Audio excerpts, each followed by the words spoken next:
얼마나 일찍 오셔서 연습을 하시고 오후 찬양 예배 마치고 연습하시고 그렇게 해서 하나님 앞에 드려지는 찬양 듣는 우리들에게도 은혜가 되는 줄 믿습니다.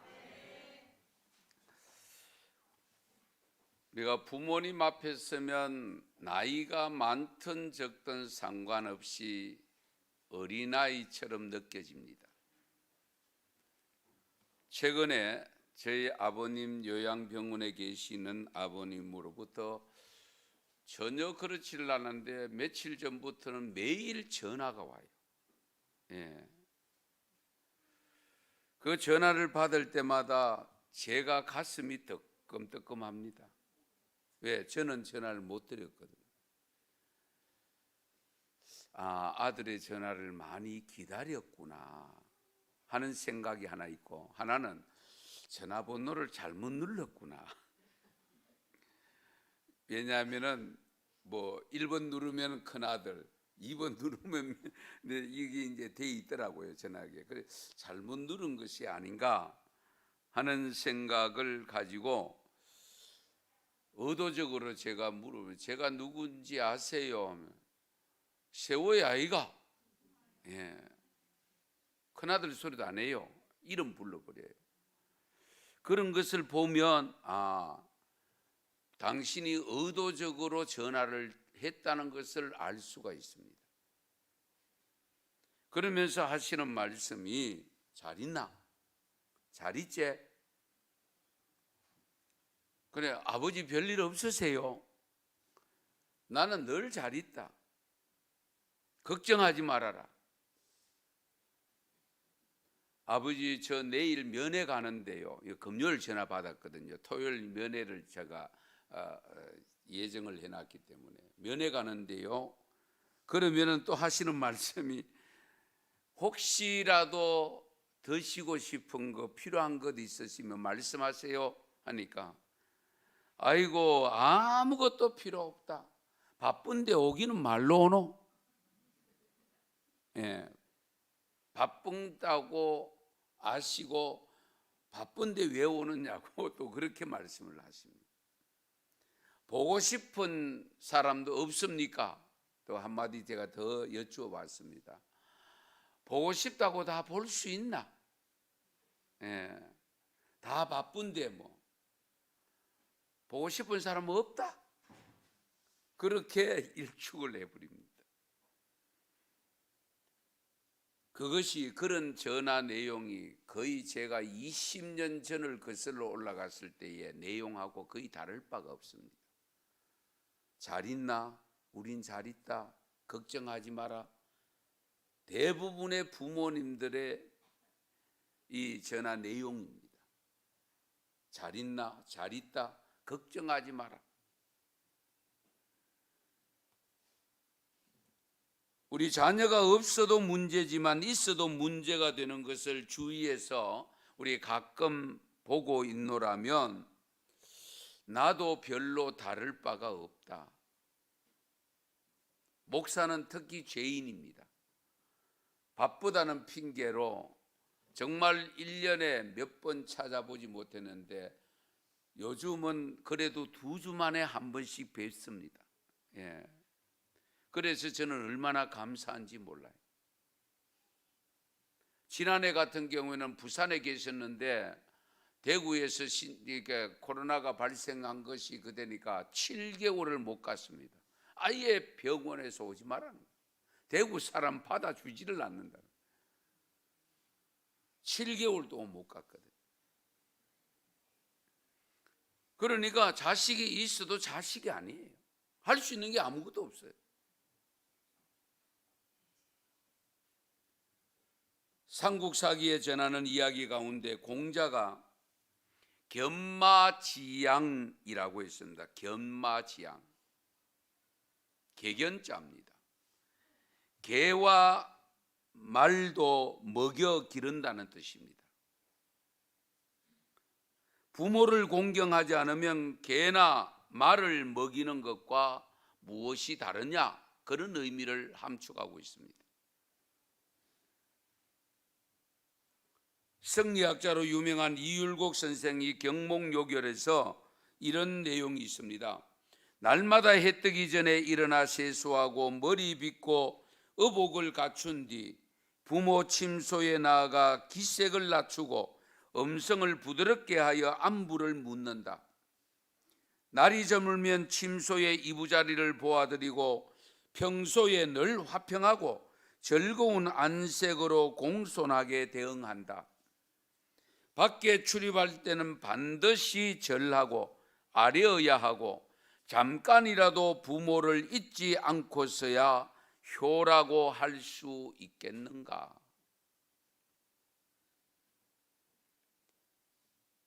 물론 효도의 개념도 시대에 따라 달라질 수 있을지 몰라도 근본은 똑같습니다. 이런 효의 모습은 고사하고 부모를 보통으로만 모셔도 다행인데 그것마저도 잘 안 되고 있으니 어쩌면 좋습니까? 지금 자연 생태계의 파괴를 우려하고 있습니다마는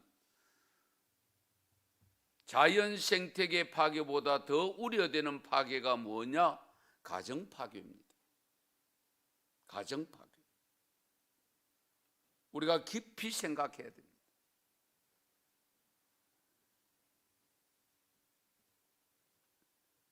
가정은 사회의 기초라는 것 다 알고 있습니다.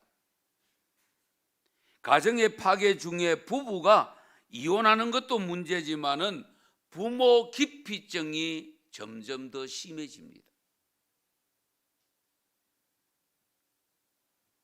그러므로 우리 하나님을 믿는 성도들의 가정 정말 중요하거든요. 왜? 가정의 본이 되어야 되니까. 하나님이 주신 가정을 우리가 어떻게 건강한 가정으로, 행복한 가정으로, 다른 많은 무너져가는, 허물어져가는 가정의 본이 되는 가정으로 든든히 세워갈 것인가? 이것이 우리에게 주어진 과제입니다.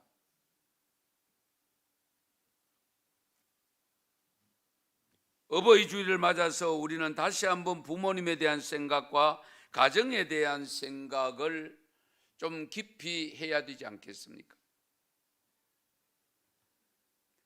오늘 읽어드린 창세기 45장 내용은 우리가 잘 아시는 대로 요셉의 효성과 가정에 대한 사랑을 담고 있습니다. 여기서 우리의 모습을 반성해 보고 하나님의 새로운 말씀을 들으려고 합니다. 요셉은 문제를 보는 시각이 다른 사람과 다릅니다. 우리는 보통 문제가 생기면 그 문제의 원인이 내게 아니고 전부 상대방으로 갑니다. 우리 그렇지 않아요? 가족 공동체든 교회 공동체든 사회 공동체든 문제가 발생했을 때에 전부 나 때문입니다 라는 그런 생각을 갖고 있는 사람이 드뭅니다. 전부 문제는 상대방으로 넘어갑니다. 여러분 잘 아시는 대로 요셉의 형편, 요셉의 상황 알지만은 한 번 더 언급하겠습니다.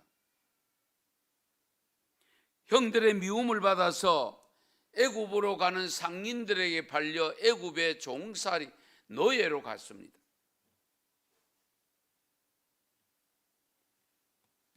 20여 년 동안 모진 고통과 고난을 겪으면서 살아야 했습니다. 그런데 기억이라는 것이 완전히 잊혀지지는 않는 법입니다만은 잊혀질 만한데 어느 날 갑자기 자기를 팔았던 요셉 자기를 팔아넘겼던 형님들이 자기 앞에 나타났습니다. 형님들은 지금까지도 요셉이 자기가 내가 요셉입니다 라고 말하기 전까지는 동생인 줄을 몰랐습니다. 왜? 동생이 그 애굽 땅에서 그렇게 살아서 버젓이 총리가 되어 있을 것이라고는 생각을 못했거든요.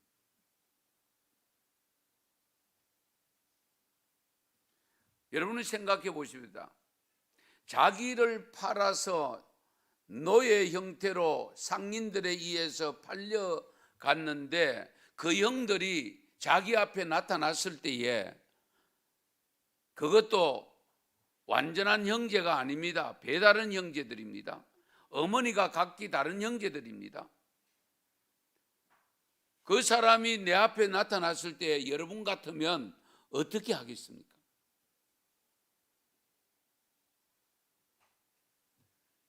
옳거니 잘 됐다. 그러면 그렇지. 하나님은 내 편이야. 너희들 욕 좀 봐. 고생 좀 해봐. 하고 감옥에다가 가둬 넣을 수도 있잖아요. 왜? 총리인데.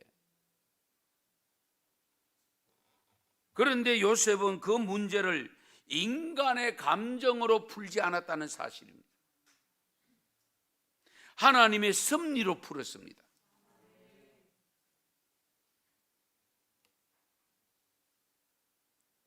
요셉의 그 아름다운 신앙의 내용, 즉 가정 문제를 푸는 열쇠를 가지고 다음과 같이 말하는데요. 오늘 본문 5절을 보시면 같이 한번 읽으실까요? 당신들이 나를 이곳에 팔았다고 해서 근심하지 마소서, 한탄하지 마소서. 하나님이 생명을 구원하시려고 나를 당신들보다 먼저 보냈었나이다. 아멘. 얼마나 멋있습니까? 당신들이 나를 이곳에 팔았다고 해서 판 것을 언급했습니다. 근심하지 마세요. 한탄하지 마세요. 하나님이 생명을 구원하시려고 나를 당신들보다 먼저 팔았다가 아니고 보냈다. 형님들이 파는 그 과정을 하나님은 이용해서 나를 이곳에 애굽으로 먼저 보냈습니다. 그리고 8절 보십니다. 8절 같이 읽습니다. 그런즉 나를 이리로 보낸 이는 당신들이 아니요 하나님이시라. 하나님이 나를 바로에게 아버지로 삼으시고 그 온 집의 주로 삼으시며 애굽 온 땅의 통치자로 삼으셨나이다. 아멘. 바로 이것이 올바른 신앙입니다. 가족 간의 관계에서도 얼마든지 미움과 복수심을 가질 수 있는 상황인데도 요셉은 이는 이로 눈은 눈으로 칼은 칼로 갚지 않으시고 모든 것을 하나님의 섭리로 돌렸습니다. 상한 감정을 갖지 아니하고 원수를 맺지 아니하고 사랑 안에서 풀어가는 아름다운 모습을 발견할 수 있습니다. 이것은 바로 문제의 원인을 남에게 돌려야 하지 아니하고 돌리지 아니하고 사람의 탓으로 돌리지 아니하고 모든 것을 하나님의 뜻으로 받아들이는 성숙한 믿음을 가진 자라야 가능합니다.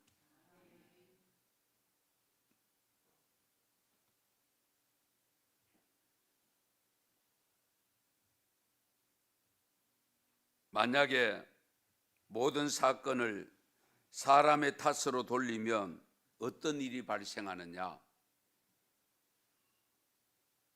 형제에 금이 갑니다.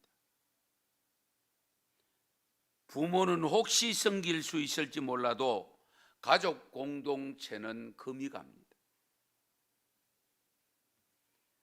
요셉의 아버지 때 형들은 아버지가 자기들을 좋아하지 않는 것으로 판단해서 사랑을 받지 못한다는 이유로 그 원인이 누구냐? 요셉이다. 요셉이 사랑을 독차지한다. 그 때문에 우리가 사랑 못 받는다 생각해서 요셉 동생을 정오하기 시작한 겁니다. 그래서 구덩이를 파고 죽이려고 했다가 그러나 근근히 건져내서 애굽으로 내려가는 상인들에게 팔아넘겼잖아요.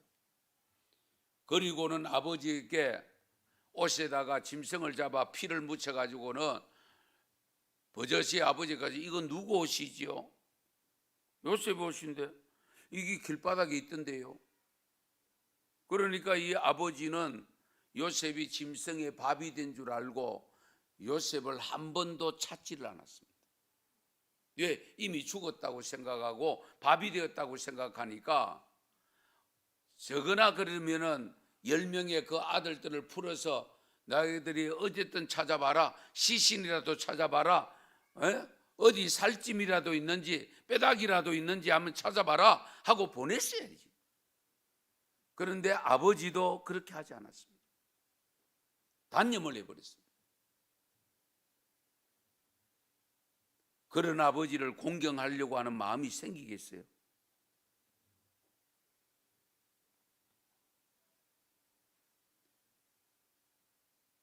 어쨌든 자기가 팔려와서 20여 년 동안 총리가 되기까지는 많은 고통을 느꼈다는 걸 우리가 다 알고 있지 않습니까? 보디발 장군 집에 가서 나름대로 덕을 끼쳐서 인정은 받기는 했지만은 모함을 뒤집어쓰고 결국은 감옥에 갇혔잖아요. 그런 모든 과정 속에 요셉은 변하지 않는 것이 하나 있는데, 여호와 하나님을 경외하는 믿음이 변하지 않았습니다. 원망하지 않고 불평하지 않았습니다. 누구 탓으로 돌리지 않았습니다. 모든 것 하나님의 뜻이다. 하나님이 나를 이렇게 했다. 얼마나 멋있습니까?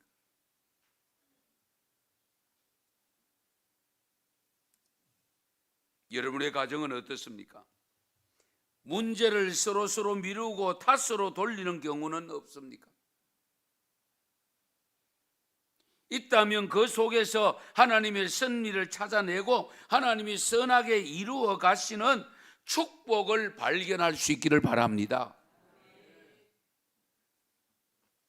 그리고 요셉의 효와 요셉의 형제에는 감히 추종이 불가능할 정도로 귀한 모습을 우리에게 보여주고 있습니다. 부모를 모시는 것은 누구나 다 할 수 있을 것 같지만 사실 그렇지는 않습니다. 돈이 있다고 잘 모시는 것도 아니더라고요. 많이 배웠다고 부모를 잘 모시는 것은 더더욱 아니더라고요. 장남은 형편이 안 돼서 못 모시고 차남은 형님이 있는데 왜 내가 모셔야 되느냐 하고 안 모시고, 막내는 형들이 2분이나 있는데 막내인 내가 왜 모셔? 거기다가 딸까지 오면은 딸은 출가 외인이야. 그리고 부모님은 마치 탁구장에 있는 탁구공처럼 핑퐁 당합니다. 이쪽으로 저쪽으로. 그러다가 어디에 떨어집니까? 엉뚱한 데 떨어져서 죽습니다.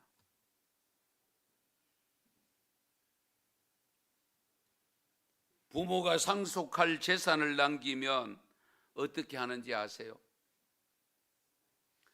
딸은 오빠를 찾아와서 딸 자식도 자식이야, 그렇게 이야기합니다.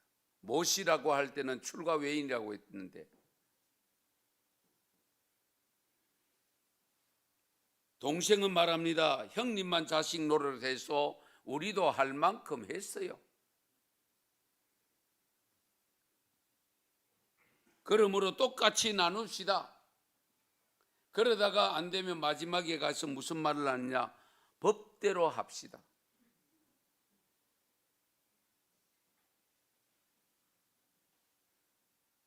이런 현실 앞에 오늘 본문의 주인공인 요셉을 우리가 살펴보면, 엄마 아버지가 같은 친형제는 베냐민 한 사람밖에 없습니다.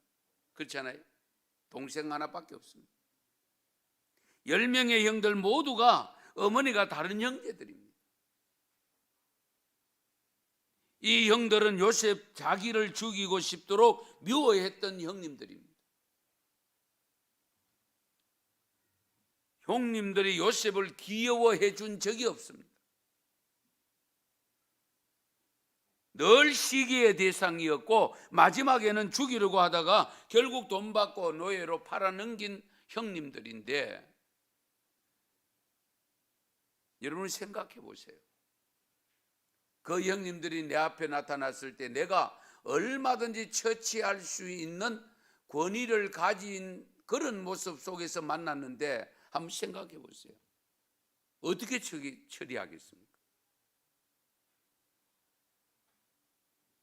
아버지, 웃기는 이야기다.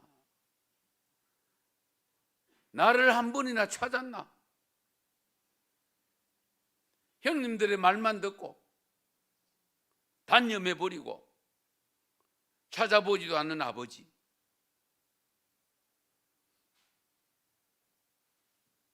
이렇게 열악한 환경 속에서 살아남은 요셉이 나그네의 서러움을 견디며 구김살 없이 오직 하나님을 섬기는 자로서 성실과 정직을 삶의 좌표로 삼았기 때문에 하나님은 그를 들어서서 애굽의 총리로 만들어 놓고 지금 7년 흉년이 들었는데 2년이 지나고 난 다음에 양식이 떨어져서 애굽에는 양식이 있다 하더라. 그래서 양식 사러 온 사람이 이 형님들이잖아요.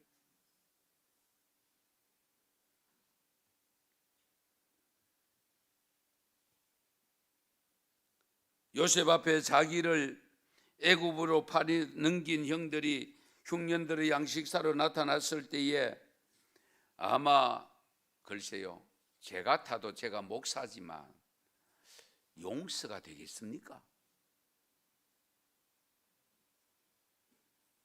생각만 해도 당장에 처치하고 싶은 생각이 들 텐데, 그런데 요셉은 원수를 갚지 않았습니다. 그리고 모르는 척 외면하지도 않았습니다. 형님들은 오히려 몰랐지만은, 알고도 모르는 척 했는지도 모르지만은, 그러나 요셉은 아주 중요한 고백을 합니다. 그것이 9절에서 11절입니다. 같이 읽겠습니다. 당신들은 속히 아버지께로 올라가서 아뢰기를, 아버지의 아들 요셉의 말에 하나님이 나를 애굽 전국에 주로 세우셨으니 지체 말고 내게로 내려오사 아버지의 아들들과 아버지의 손자들과 아버지의 양과 소와 모든 소유가 고센 땅에 머물며 나와 가깝게 하소서. 흉년이 아직 5해가 있으니 내가 거기서 아버지를 복양하리이다. 아버지와 아버지의 가족과 아버지께 속한 모든 사람에게 부족함이 없도록 하겠나이다 하더라고 전하소서. 아멘. 볼수록 은혜되잖아요. 정말 멋있잖아요. 내가 아버지를 거기에서, 거기가 고센 땅입니다. 그 고센에서 내가 복양하리다. 내가 아버지를 복양하리다.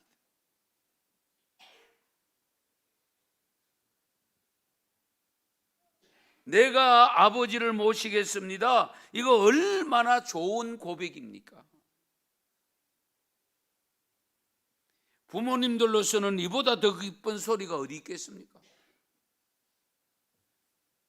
요셉처럼 출세하고 나면요, 가난한 형제들이 나타날까 봐 오히려 두려워할 수도 있습니다. 무식한 부모님이 나타나서 걸림돌이 될까 봐 오히려 염려할 수도 있습니다. 솔직히.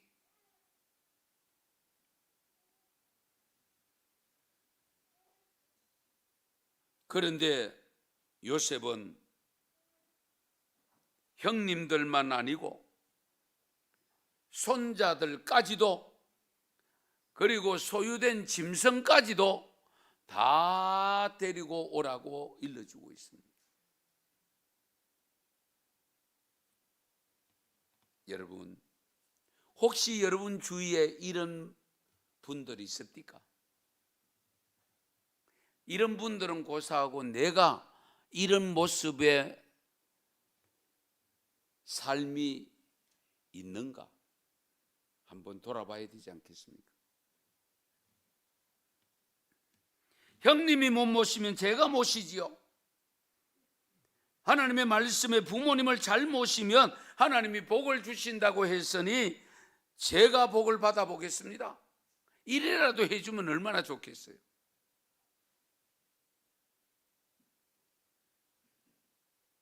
물론 다 그런 것은 아닙니다만은, 그러나 젊은 사람들일수록 점점 더 부모와 점점 멀어져 가는 모습의 삶을 보게 됩니다.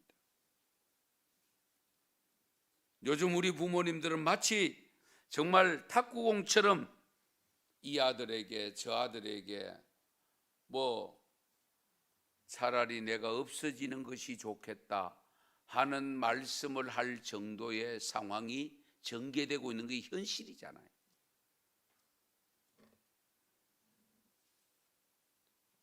극동방송 김장한 목사님이 매년 경건생활 365일 묵상한 말씀을 책으로 엮어서 냅니다. 2012년 출판한 하나님을 바라보라는 제목으로 낸 이 묵상집에 언급된 내용 하나를 소개하겠습니다.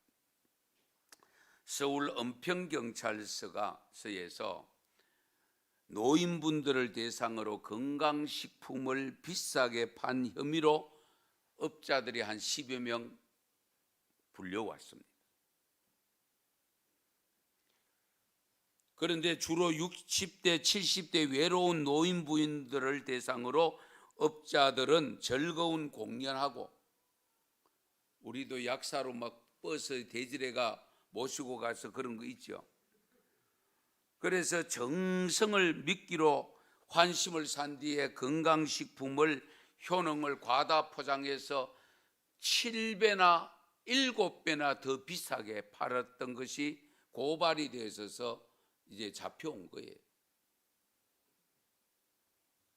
그런데 중요한 것은 그 연세 많은 어른들이 자기들에게 물건 비싸게 판 그 사람들이 경찰서에 잡혀갔다는 소리를 듣고 탄원서를 냈습니다.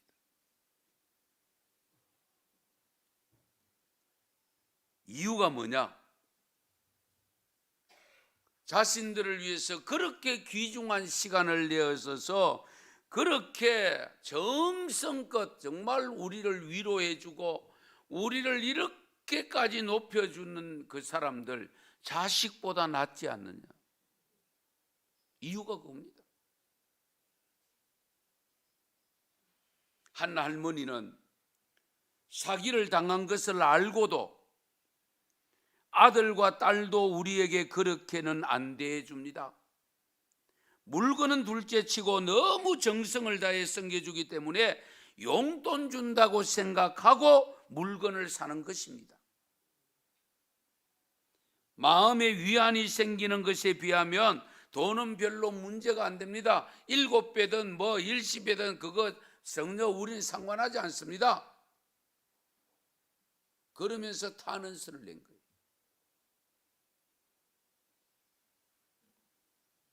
그 당시에 박찬우 수사과장은 할머니들이 얼마나 정예에 목이 말랐던지 단속할 때마다 같은 일이 생긴다면서 부모님을 모시는 자녀들이 깊이 반성해야 된다라고 주장을 했습니다.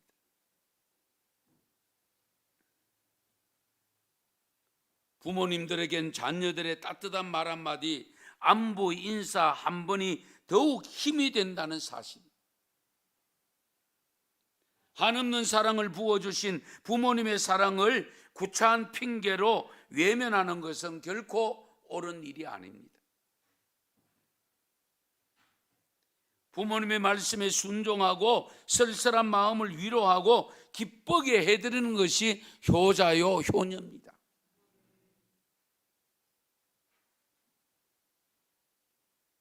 그래서 저는 이 말씀을 준비하면서 오늘 아침 일찍 7시가 좀 넘어서 아버님에게 제가 전화를 드렸습니다. 전화를 받더라고요. 그런데 7시가 조금 넘는데 벌써 아침 식사를 하셨더라고요.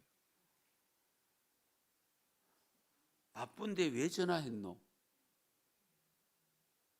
내 목사는 바쁜 줄 알아. 왜? 옛날에 바쁘다고 못 갔거든요.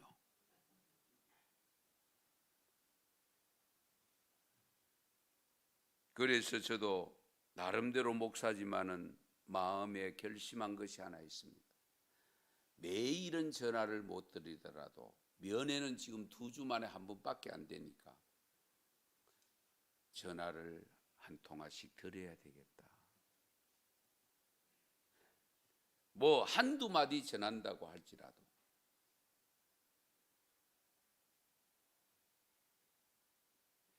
하나님은 사도 바울을 통해서 이런 말씀을 주셨습니다. 디모데전서 5장 8절인데요. 같이 읽습니다. 누구든지 자기 친족, 특히 자기 가족을 돌보지 아니하면 믿음을 배반한 자요 불신자보다 더 악한 자니라. 아멘. 여러분이 이 말씀 깊이 새겨야 됩니다. 자기 친족, 자기 가족을 돌보지 아니하면 믿음을 배반한 자고 불신자보다 더 악하다고 했습니다. 집안에 어렵게 사는 분들이 있으면 이런 분들을 잘 돌봐야 된다는 것입니다. 저도 이 말씀을 또 준비하니까 또 한 가지 후회되는 게 하나 있었는데요. 저희 고모님이 5분이나 됩니다. 그런데 막내 고모님이 아이들이 초등학교 다닐 때에 고모부가 일찍 돌아갔었어요. 그래서 제 마음에 그때 공무원을 하던 시절이라 많이 어려우실 텐데 중고등학교 다닐 때에 조금 도와드리면 좋겠다. 마음은 있었으나 한 번도 도와드리지를 못했습니다. 그것이 갑자기 생각이 나더라고요. 예. 말만 하고 생각만 하고 못 도와드려요.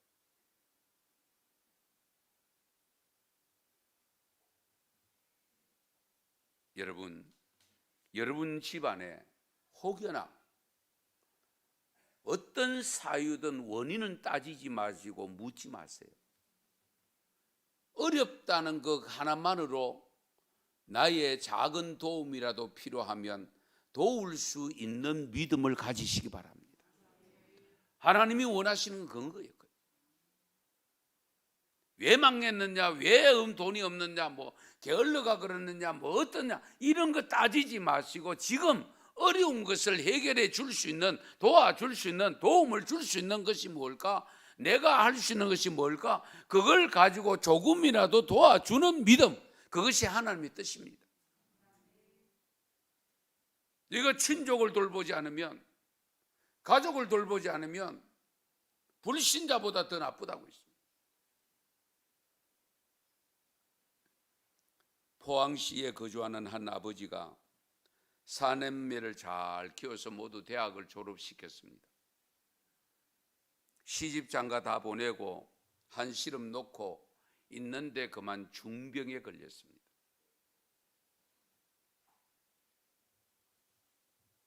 이 사실들을 알고 하루는 아들, 딸, 사위, 며느리까지 다 불렀습니다. 내가 너희들을 키우고 대학 보내고 시집장가 보내고 사업을 하느라 7억 원 정도 빚을 졌다. 그래도 내가 죽기 전에 얼마라도 갚아야 되지 않겠나. 나는 건강이 이미 안 좋아졌고 능력이 없으니까 너희들이 좀 도와주면 좋겠다. 너희 형편에 도와줄 수 있는 금액을 한번 적어봐라. 종이 쪽지를 한 장씩 나눠줬어.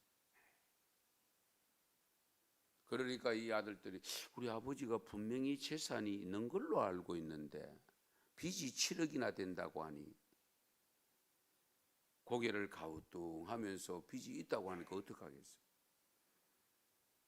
그런데 누가 선뜻 나서서 얼마를 도와드리겠다고 금액을 적을 수가 없습니다. 그런데 아들 셋에 딸 하나인데 둘째 아들이 생활이 가장 못한 아들입니다. 그런데 이 아들이 종이 쪽지에다가 5천만 원 갚겠습니다 썼어요.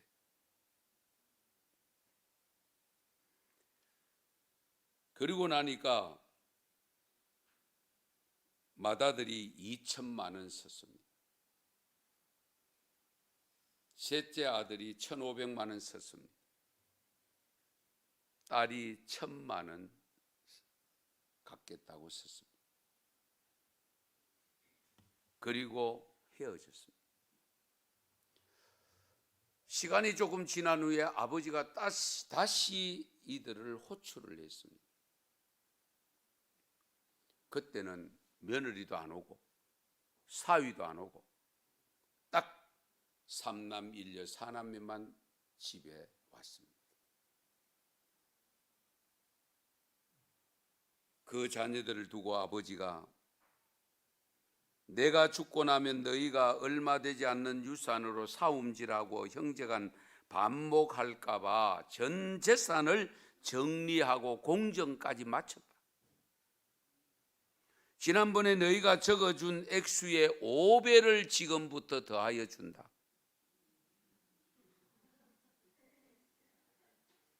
내가 너희에게 줄 재산 상속은 끝이다. 장남 1억 원, 5배를 주니까 2천만 원 했으니까 1억 원. 둘째 2억 5천만 원. 셋째 7,500만 원. 딸 5천만 원. 이때 이 자녀들이 혈색이 완전히 죽게 됐습니다. 이럴 줄 알았으면 더 많이 썼을 텐데. 사람이 그렇습니다. 예. 하나님은 가족을 특히 잘 보라고 하셨습니다. 가족을 돌보지 않으면 믿음을 배반하는 자라고 단호하게 말씀합니다.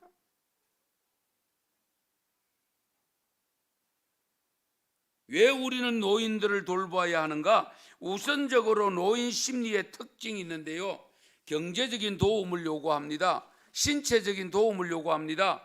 그리고 판단이 잘 서지 않기 때문에 도움을 필요로 합니다. 마음으로 도와주기를 원하고 있습니다. 여러분, 우리 모두 요셉처럼 어떤 조건에 어떤 상황이 전개되었더라도 모든 걸 하나님의 섭리로 돌리고 하나님의 뜻으로 돌리고 내가 아버지를 봉양하겠습니다 라고 자원하는 믿음이 되시기 바랍니다. 내 형편이 닿는 데까지 형님도 모시겠습니다. 조카도 키우겠습니다. 형수도 시동생도 동서도 제가 돌보겠습니다 라고 할 수 있는 믿음의 여유. 그런데 요셉이 어떻게 됩니까? 내려갔던 식구가 75명이라고 하는 적혀 있는 게 있고 70명이라고 적혀 있는 곳이 있습니다만 75명이든 70명이든 그들이 내려가서 결국은 어떻게 됩니까? 하나님이 복을 주므로 430년의 세월이 흐른 다음에 적과 꿀이 흐르는 가나안 땅으로 출애굽할 때에 장정만 60만 명, 어린아이 부녀들까지 합하면 성경학자들은 약 200만 명이라고 일러주고 있지 않습니까? 대민족을 이루었습니다.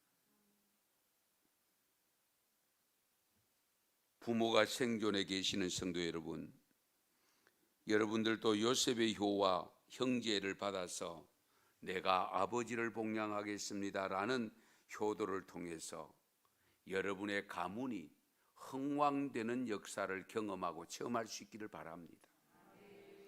효도하고 싶어도 부모가 생존해 계시지 않는 분 계십니까? 이웃 어른들, 교회 어른들 잘 공경하십시오. 그것이 성도의 아름다운 신앙의 모습입니다. 그것이 곧 내가 자녀들로부터 효도를 받을 수 있는 산교육입니다. 하나님은 가족을 특히 잘 보라고 돌보라고 하시지 않습니까? 아무쪼록 오늘 주신 말씀을 생각하시면서 요셉, 부모 공경하면 요셉을 생각하시고 아무런 이유를 달지 않고 오로지 하나님의 섭리와 뜻으로 돌리고 돌봐야 될 가족을 돌봄으로 말미암아 유대 민족을 형성시켰던 그 복을 우리 성도들의 가문들이 일어나기를 축원합니다. 축복합니다. 기도드리겠습니다.